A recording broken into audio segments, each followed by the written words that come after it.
مشہور ہے، اور ہر ایک طبقہ جو ہے وہ انوالو ہو جاتا ہے، بزنس والے لوگ بھی، پولیٹیکل سائڈ پر بھی، کنٹریز میں ہر جگہ پر جب کرسمس کا تہوار آتا ہے تو کرسمس کی ڈیکوریشنز جو ہیں وہ نمایاں ہو جاتی ہیں، اور اس میں کرسمس ٹری خاص طور پر دیکھا جاتا ہے، اور ہر ایک مسیحی کی کوشش ہوتی ہے کہ وہ خواہ چھوٹا سا یا بڑا سا کرسمس ٹری اپنے گھر میں سجائیں۔ اور تہوار سب سے پہلے ہم دیکھیں گے کہ کرسمس کا تہوار جو ہے اس کے بارے میں بھی بہت سے لوگ یہ کہتے ہیں کہ کرسمس نہیں منانا چاہیے، لیکن میں آج یہ بتانا چاہوں گا مختصر طور پر کہ ضرور اس بات کو یاد رکھیں کہ تہوار خداوند نے مقرر کیے ہیں، اور بے شک کرسمس کا تہوار لوگ کہیں گے کہ یہ خداوند نے مقرر نہیں کیا، لیکن میں یہ کہوں گا کہ تہوار کو منانے کی ریت جو ہے یہ خدا کی طرف سے ڈالی گئی، اور بالکل آغاز میں جب خدا نے بنی اسرائیل قوم کو منظم کیا، تربیت کیا، تو شروع ہی سے خدا نے بنی اسرائیل کو یہ سکھایا کہ وہ ان باتوں کو ضرور یاد رکھیں جو مختلف طرح سے خدا کی طرف سے انسان کے لیے کی جاتی ہیں، اور وہ اہم گھڑیاں، وہ اہم واقعات جو ہیں ان کو ضرور یاد رکھا جائے اور ان کو منایا جائے۔ جیسے مصر کی غلامی سے رہائی کا واقعہ ہے تو اس کو خاص طور پر بتایا گیا کہ عید فصح منائی جائے، اور اس بڑے واقعہ کو، اس بڑی رہائی کی عید کو منایا جائے۔ تو اس لیے یہ دستور خدا نے قائم کیا، اور اس کے علاوہ بہت سی اور عیدیں بھی موسوی شریعت کے اندر ہمیں دکھائی دیتی ہیں جنہیں خدا نے مقرر کیا۔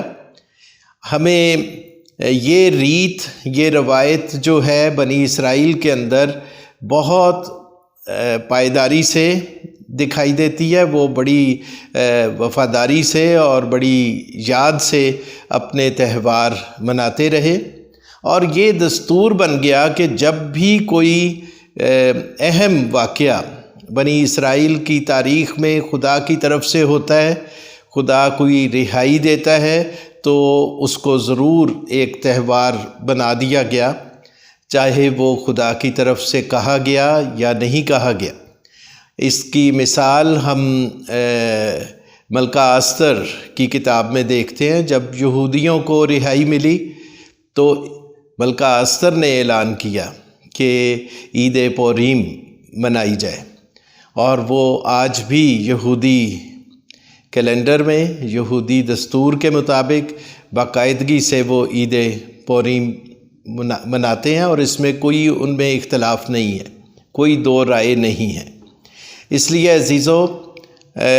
مسیح خداوند کی پیدائش کوئی چھوٹا سا واقعہ نہیں ہے، یہ ایک بہت بڑا اور اہم واقعہ ہے جو بہت سی پیش گوئیوں کی تکمیل وہاں پر ہمیں دکھائی دیتی ہے۔ نبیوں کی معرفت جو کہا گیا تھا وہ پورا ہوا، اور اتنا بڑا واقعہ جس کے بارے میں کئی صدیوں سے خدا نبیوں کی معرفت بتاتا رہا، جب وہ وقت آیا اور وہ کام ہوا، تو اس موقع پر کرسمس کی جب ہم خوشی مناتے ہیں تو بہت ساری چیزیں ہیں جو اس موقع پر ہوئیں اور ان کو یاد رکھا جاتا ہے، جیسے ستارے کا نظر آنا، غیر اقوام میں سے مجوسیوں کا یروشلم میں ایک ستارے کو دیکھ کر، چونکہ مجوسی ستاروں کا علم رکھتے تھے، وہ ان کے علم نے ان کو رہنمائی دی، اور وہ پہنچے اور انہوں نے وہاں آ کر مسیح کو دیکھا جو وہاں بیت لحم میں تھا، اور اس کو سجدہ کیا، اور ستارے نے ان کی رہنمائی کی۔ فرشتے بھی دکھائی دیتے ہیں، اور اس کے ساتھ ساتھ جتنی چیزیں بھی ہم دیکھتے ہیں اس سارے واقعہ کے اندر وہ کرسمس کی ڈیکوریشن کا حصہ ہیں۔ اس لیے عزیزو، یہ تہوار منانے کی یہ رسم، یہ دستور جو ہے، یہ خدا کی جماعت میں بہت عرصے سے پہلے سے موجود تھا، اور اب چونکہ مسیح کی پیدائش نبیوں کی پیشگوئیوں کے مطابق ہوئی، اور متی کی انجیل کا آغاز اسی بات سے ہے کہ جو نبی کی معرفت کہا گیا تھا وہ پورا ہوا۔ مقدس لوکا کی معرفت انجیل میں بھی اس کا ذکر ہے۔ تو جب یہ سب کچھ نبیوں کی پیشگوئیوں کے مطابق رونما ہو گیا، تو خدا کی جماعت کے لوگوں نے اسی دستور کو برقرار رکھا، اور بے شک اگر تاریخ کے معاملے میں اختلاف تھا تو بھی ہمارا جو مسیحی جماعت ہے، چرچ جو ہے، اس کا فوکس ڈیٹ نہیں ہے۔ چرچ کا فوکس وہ واقعہ ہے جو رونما ہوا خدا کے انتظام کے مطابق، پیشگوئیوں کے مطابق، تو اس کو سیلیبریٹ کیا جاتا ہے، اور اس میں کوئی ایسی غلط بات نہیں ہے۔ اور میرا خیال ہے ہر مسیحی کو یہ ہر سال ایک موقع ہوتا ہے کہ ایک وقت مقرر کر کے ہم مسیح کا جنم دن مناتے ہیں، اور اس دن ہم ساری دنیا کو بتاتے ہیں کہ خدا کے انتظام کے مطابق جو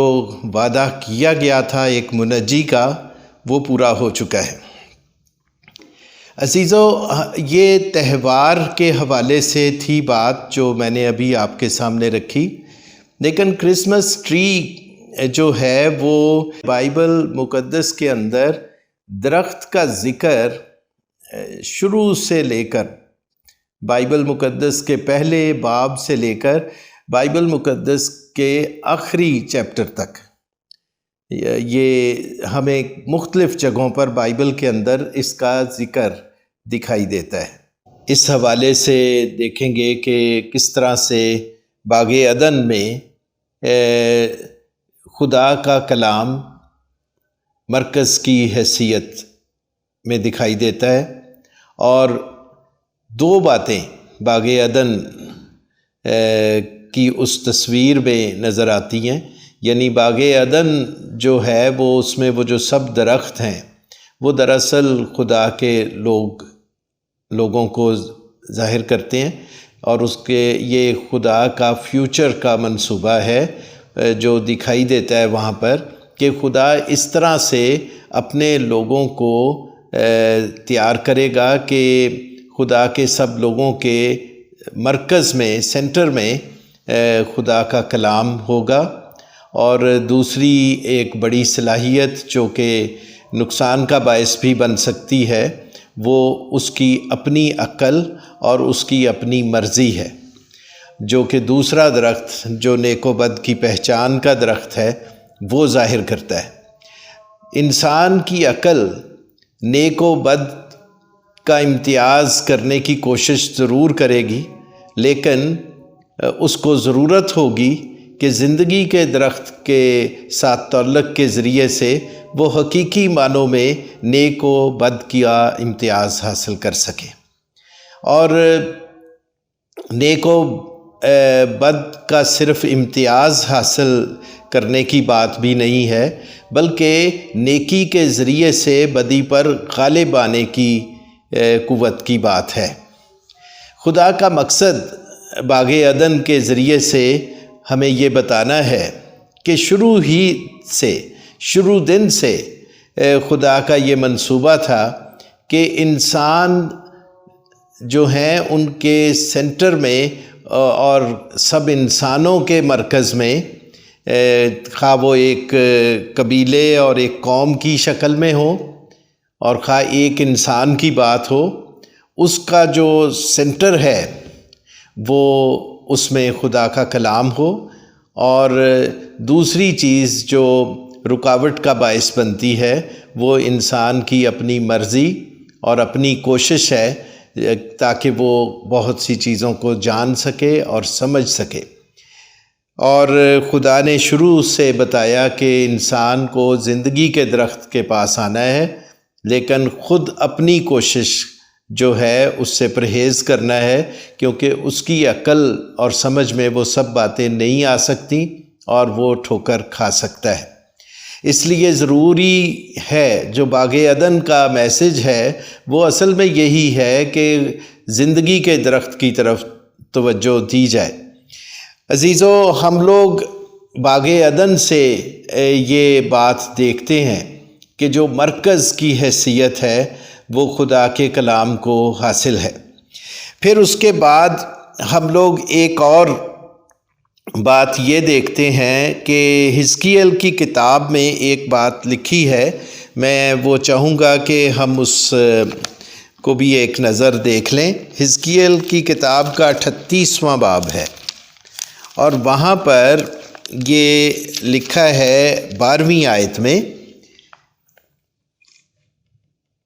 یہاں پر لکھا ہے تاکہ تو لوٹے اور مال کو چھین لے اور ان ویرانوں پر جو اب آباد ہیں اور ان لوگوں پر جو تمام قوموں میں سے فراہم ہوئے ہیں، جو مویشی اور مال کے مالک ہیں اور زمین کی ناف پر بستے ہیں، اپنا ہاتھ چلائے۔ یہ حوالہ جو حزقیل کی کتاب کے 38ویں باب میں ہے، اور یہ پورا کا پورا 38واں باب جو ہے یہ اس بات کا ذکر کرتا ہے کہ جب اسیری کے زمانے کے بعد خدا ایک وقت میں بنی اسرائیل کو واپس اکٹھا کرے گا اور سب قوموں میں سے وہ ان کو لا کر پھر سے اس ملک میں آباد کرے گا جس کا وعدہ ابراہیم سے کیا گیا، اور پھر اسرائیل کے ان بزرگوں سے وقتاً فوقتاً کیا گیا کہ یہ جگہ ہے جو آپ کو دی جائے گی، اور وہ اس جگہ پر واپس لائے جائیں گے اسیری کے زمانے کے بعد، اور پھر خدا ان کو آباد کرے گا۔ اور حزقیل نبی کی معرفت خدا یہاں پر بیان کرتا ہے کہ وہ جگہ جہاں پر خدا ان کو آباد کرے گا، یا وہ جگہ جو خدا نے شروع سے چنی ہوئی ہے بنی اسرائیل کے لیے، اسے وہ کہتا ہے زمین کی ناف۔ اور زمین کی ناف جو ہے یہ بھی مرکز کی طرف اشارہ ہے، یعنی پوری زمین کا جو سینٹر ہے وہاں خدا نے اپنی قوم اسرائیل کو بسایا تاکہ وہ تمام قوموں کے لیے رہنمائی کا باعث بنے اور زندگی کا درخت ان کے بیچ میں ہو۔ اور اس طرح سے خدا نے اس ازلی اور ابدی منصوبے کو جو باغ عدن کے اندر جس کی تصویر ہمیں دکھائی دیتی ہے، وہ پھر آگے نبیوں کی معرفت ظاہر کیا خدا کے سب لوگوں پر کہ وہ ضرور مرکز کے طور پر ہیں، اور وہ اگر بدی کریں گے، گناہ کریں گے تو چنے ہوئے لوگ ہیں، سزا پائیں گے، لیکن بقیہ جو ہے وہ پھر واپس آئے گا اور خدا ان کو اس مقصد کے لیے پھر سے کھڑا کرے گا، اور خدا اپنا مقصد ضرور انہی کے وسیلے سے پورا کرے گا۔ اس لیے عزیزو، یہ مرکز سینٹر جو ہے باغ عدن سے ہم دیکھتے ہیں، پھر آگے جا کر اسرائیل کو سینٹر میں دنیا کی ناف پر کھڑا کیا گیا، سینٹر میں کھڑا کیا گیا تاکہ دنیا کے سب انسان وہ خدا سے واقف ہو سکیں، زندگی کے درخت سے واقف ہو سکیں۔ تو پھر آگے چل کر جب ہم دیکھتے ہیں مسیح خداوند کا زمانہ، تو مسیح خداوند کے زمانے میں بھی جب ہم پہنچتے ہیں تو وہاں پر پھر ہم ایک حقیقت کو دیکھتے ہیں۔ مسیح خداوند خود اپنا تعارف کرواتے ہیں، اور مسیح خداوند کہتے ہیں یوحنا کی انجیل کے 15ویں باب میں کہ انگور کا حقیقی درخت میں ہوں۔ یوحنا کی انجیل کا 15واں باب اور اس کی پہلی آیت، انگور کا حقیقی درخت میں ہوں اور میرا باپ باغبان ہے۔ جو ڈالی مجھ میں ہے اور پھل نہیں لاتی اسے وہ کاٹ ڈالتا ہے، اور جو پھل لاتی ہے اسے چھانٹتا ہے تاکہ زیادہ پھل لائے۔ عزیزو،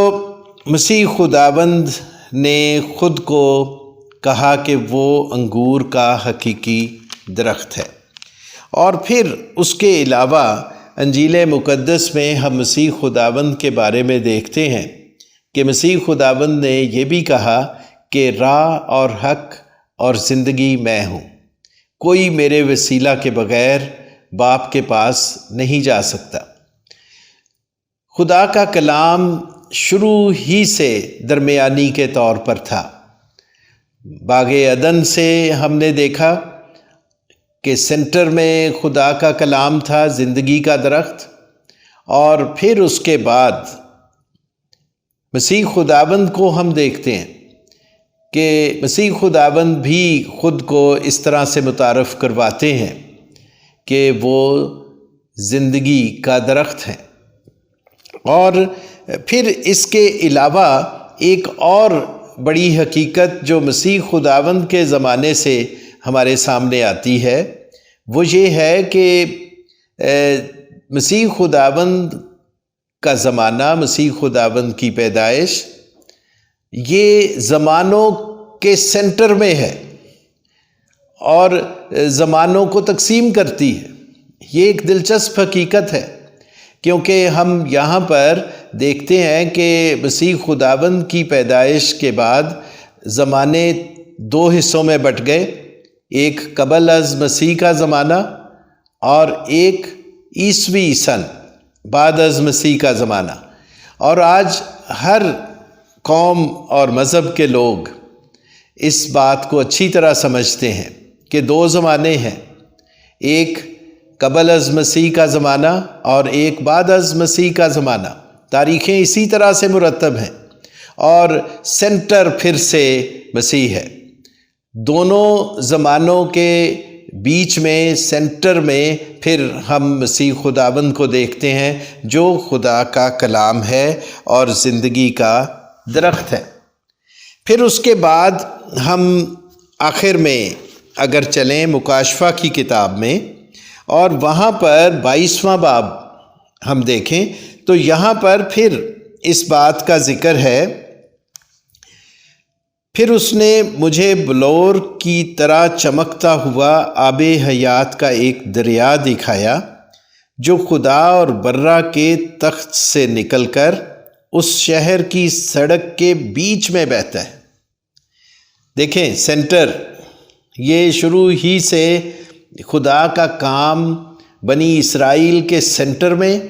پوری دنیا کی ناف یعنی پوری دنیا کے سینٹر میں، زمانوں کے سینٹر میں مسیح خداوند کی پیدائش کے وقت سے ہم دیکھتے ہیں۔ اور پھر یہاں لکھا ہے کہ اور دریا کے وار پار زندگی کا درخت تھا۔ یہ بائبل مقدس کا آخری چیپٹر ہے، مکاشفہ کی کتاب کا آخری باب۔ یہاں پھر ہم ایک درخت کا ذکر دیکھتے ہیں، اور یہاں لکھا ہے کہ یہ درخت جو ہے اس میں 12 قسم کے پھل آتے تھے اور ہر مہینے میں پھلتا تھا، اور اس درخت کے پتوں سے قوموں کو شفا ہوتی تھی اور پھر لعنت نہ ہوگی۔ یعنی ہم دنیا کے آغاز میں زندگی کے درخت کو دیکھتے ہیں، ہم خدا کے منصوبے کی تکمیل کے وقت پھر سے زندگی کے درخت کو دیکھتے ہیں، ہم زمانوں کے سینٹر میں زندگی کے درخت کو دیکھتے ہیں۔ اور عزیزو، آج یہی وجہ ہے جو میں سمجھتا ہوں کہ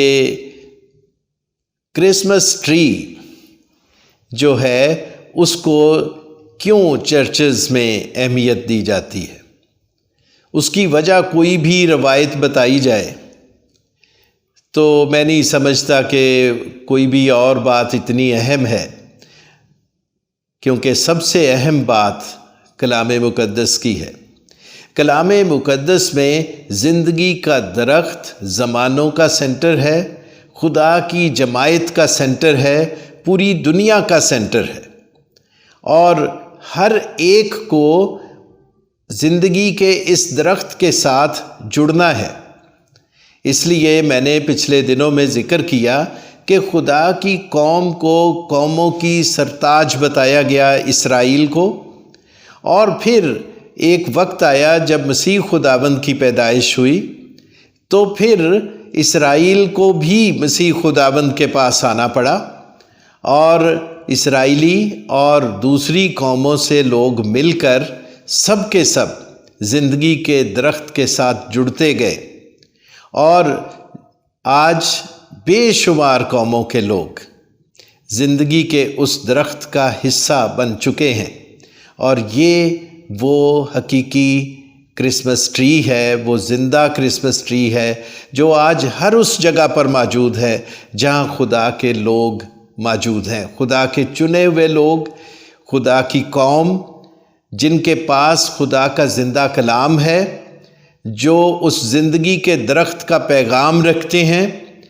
اور وہ سب لوگ آج اس بات کے لیے تیار ہیں کہ دنیا ان کے پاس آئے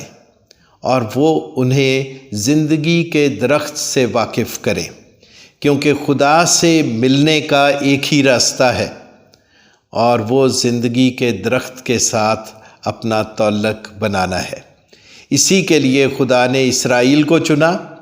اسی کے لیے سب قوموں میں سے لوگوں کو لے کر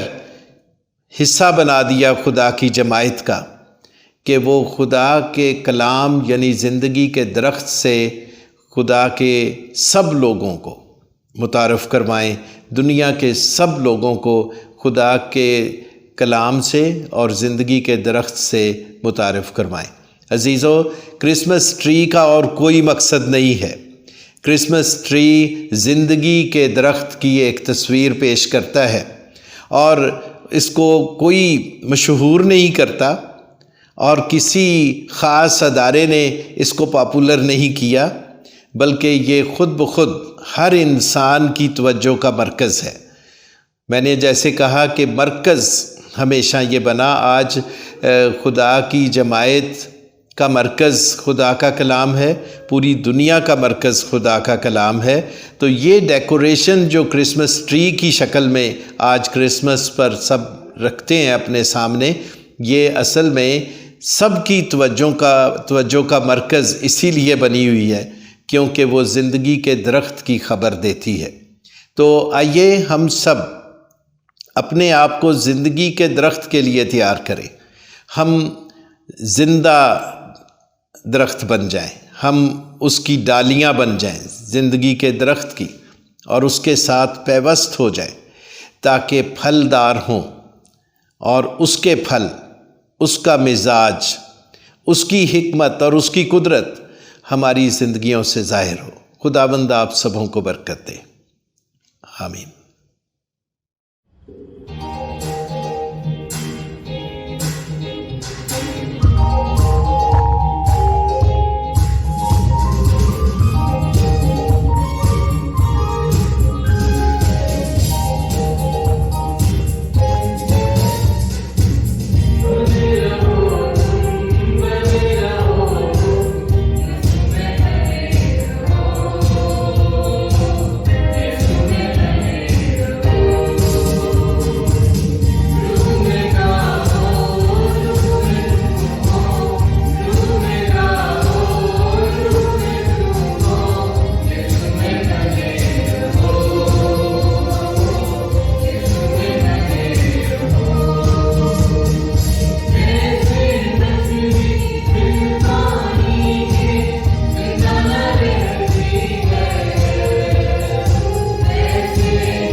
عزیزوں، ہم خداوند کا شکر کرتے ہیں اس کے زندگی بخش کلام کے لیے جو بڑی خوبصورتی کے ساتھ خدا کے خادم نے